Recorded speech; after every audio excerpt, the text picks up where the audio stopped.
Al alba de las grandes civilizaciones, cuando los oráculos susurraban secretos a los reyes y los chamanes eran los verdaderos bibliotecarios del cosmos, la relación entre los humanos y las plantas era sagrada.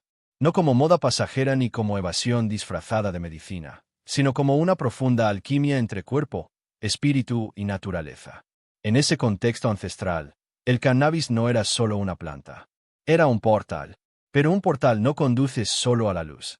También puede abrir caminos hacia los callejones sombríos del alma. En el corazón de este viaje subyace una pregunta rara vez tomada en serio. ¿Cuáles son las consecuencias espirituales de fumar marihuana? No hablaremos de la opinión de gobiernos, de la ciencia oficial ni de la cultura pop que la idolatra como tótem rebelde. Buscaremos respuestas en tradiciones antiguas, en el subtexto de escritos sagrados, en las palabras de místicos que se atrevieron a ir más allá del humo. Exploraremos desde la India antigua y sus Vedas hasta el hermetismo alejandrino, tocando rituales rastafaris y visiones proféticas de santos etíopes, no para juzgar, sino para revelar. El cannabis, planta hoy trivializada, criminalizada y romantizada al mismo tiempo, fue en muchas tradiciones una llave sagrada. Y las llaves no están hechas para ser adoradas, sino para abrir puertas. Pero, ¿qué puertas? En la India ancestral, los textos sagrados la mencionan como una de las plantas divinas, portadora de Amrita, el néctar de la inmortalidad. Su asociación con Shiva, el destructor y regenerador, no es casual. Shiva es el maestro de la danza cósmica, el que disuelve la ilusión. Sus devotos, los sadhus, la fumaban en chilums durante largas meditaciones, pero siempre dentro de un ritual, ayuno, cantos, aislamiento. No buscaban unir, buscaban la muerte del ego. En Oriente, los maestros taoístas veían la planta como aliada de la longevidad y la visión interior. Registros antiguos describen combinaciones herbales que provocaban sueños lúcidos y expansión de conciencia. En el taoísmo, toda sustancia posee chi, energía vital. Usada en armonía, el cannabis refinaba el flujo interno. Usada en desequilibrio, amplificaba el caos. En el mundo musulmán, ciertas ramas del sufismo medieval también emplearon la planta. Para ellos, la meta era el fana, la disolución del ego en la presencia divina. Hubo relatos de éxtasis místico y visiones del amado. Pero incluso entre los sabios, hubo advertencias. Rumi escribió, ¿por qué buscar a Dios en la embriaguez si ya danzas sobrio dentro de ti? Cuando la planta dejó de ser puente y se volvió muleta, fue abandonada. En la tradición cabalística, aunque no hay mención directa al cannabis, resuena una advertencia poderosa. Quien fuerza las puertas de la luz sin preparación, será devorado por su propia ignorancia. En lenguaje moderno, sin preparación espiritual, cualquier sustancia sagrada se vuelve trampa del ego. Algunos estudios sugieren que los antiguos aceites de unción contenían cannabis. Incluso se habla del Keinebom del Antiguo Testamento. Pero nunca fue usado de forma recreativa, sino como acceso ritual a estados proféticos. Usada sin sacralidad, la planta se volvía profana. En África y América, tradiciones chamánicas trataban al cannabis con el mismo respeto que a la ayahuasca, el tabaco mapacho o el peyote. No sana la planta, sana el espíritu de la planta. Y ese espíritu no se manifiesta sin respeto. En religiones sincréticas como el candomblé o la umbanda, toda planta posee una vibración, un propósito. Usarla sin conocerlo es como golpear un tambor sagrado sin saber a qué orisa invoca. Incluso entre los rastafaris, donde se llama ganja y se considera hierba de sabiduría, su uso está rodeado de liturgia. Se fuma en sesiones de reflexión espiritual, canto y meditación. Es un sacramento. No hay banalidad, hay reverencia. En todas estas tradiciones, el hilo común es el mismo. El cannabis es potencial, y el potencial es neutro. Puede ser escalera o caída.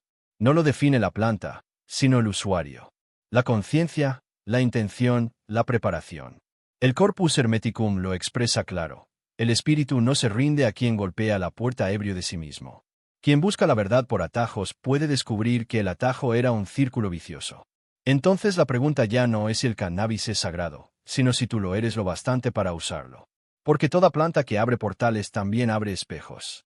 Y los espejos no siempre muestran belleza. A veces revelan lo que evitamos ver durante vidas. El cannabis posee el extraño don de disolver máscaras, pero no toda alma está lista para verse sin ilusión. Ahí comienza su verdadero efecto espiritual, en el inevitable enfrentamiento. Carl Jung lo llamó la sombra, el conjunto de miedos, traumas y deseos reprimidos. Lo que el ego no quiere ver. Confrontarla, decía, es el primer paso hacia la plenitud. No es casual que muchas personas sientan ansiedad o paranoia al fumar. La planta no lo genera, solo despeja el barniz. Lo que emerge es lo que ya estaba. Para las tradiciones ocultistas, esto es natural. En estados alterados, el campo etérico se debilita y entidades externas pueden acercarse. No es superstición. Es psicodinámica sutil. Cuando la conciencia retrocede, el inconsciente toma el mando. Y si ese inconsciente está herido, hablará. Lo que llamamos mal viaje es a menudo el espíritu intentando limpiar la casa. En el Raja Yoga, los siddhis, poderes paranormales que surgen mediante hierbas, son descritos como ilusorios y no van acompañados de ética y discernimiento. Son trampas sutiles del ego espiritual. Oso decía, las sustancias abren puertas que solo el silencio debería abrir. Son atajos, sí, pero sin mapa ni guía, el viajero puede perderse. A nivel energético, el cannabis impacta directamente el cuerpo sutil. Practicantes de Reiki, Kundalini o magia ceremonial reportan mayor sensibilidad. Puede ser útil si hay centrado interior, pero si no, se vuelve un faro sin capitán. Y un faro sin capitán atrae no solo mariposas, también depredadores.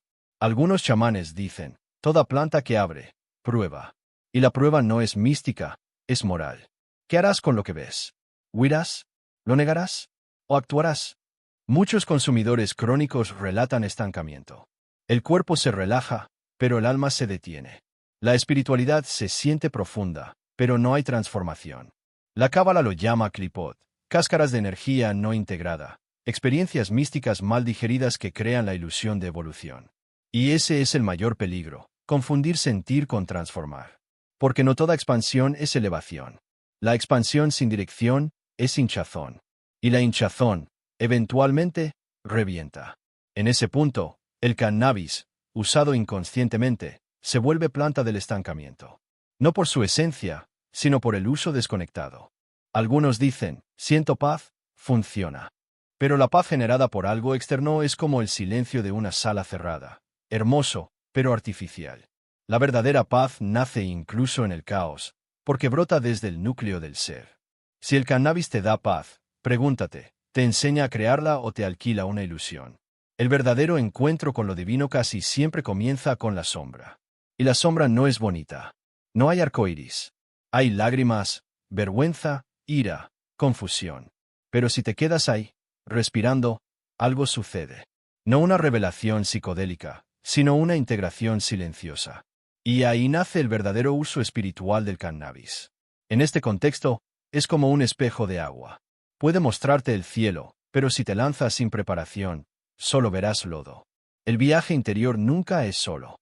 Todo lo que nos toca, toca al mundo.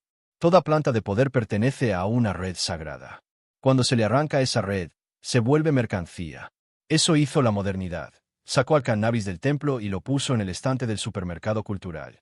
Pero antes de la legalización o la represión, fue y sigue siendo, en ciertos lugares, una planta del alma.